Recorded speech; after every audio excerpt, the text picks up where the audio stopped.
છુપાયેલી છે શ્રદ્ધાની વારસગાથા.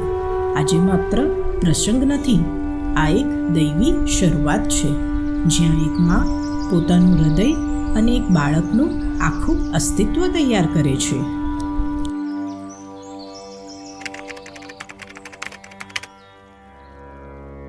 મંત્રોનો ઉચ્ચાર આપણા આત્મા અને શરીરમાં પ્રેમ ભરી દે છે, અગ્નિ સમક્ષ આપે છે, પરિવાર પોતાના આશીર્વાદની ભેટ. આમ આ ગર્વ થાય છે દેવોનું મંદિર.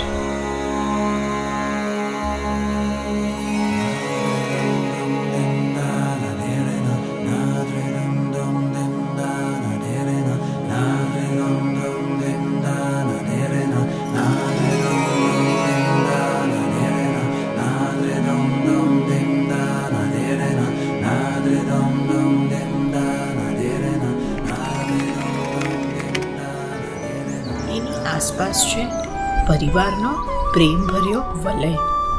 માતૃત્વના આ પથ પર દરેક હાથ બનાવે છે આશ્વાસનનો અહેસાસ.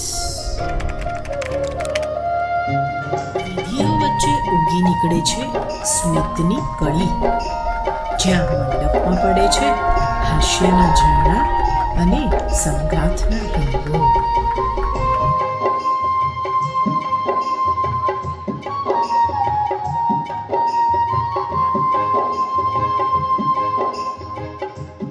મારા ફેમિલી, બંને ફેમિલી સ્નેહ હું એટલી બધી ગ્રેટફુલ છું કે કદાચ આ 7 મહિનામાં હું કંઈ જ નથી કહી શકી કે આટલું બધું મારા માટે બધાએ કર્યું છે.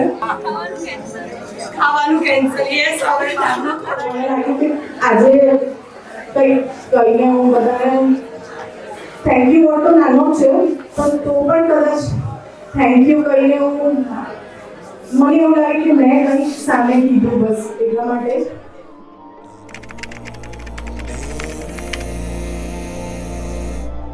આકાશ જેવી શાંતિ વચ્ચે અને એક મધુર ધબકારા વચ્ચે એક નાનકડી છબી આપણા આશીર્વાદોથી આવવા તૈયાર છે.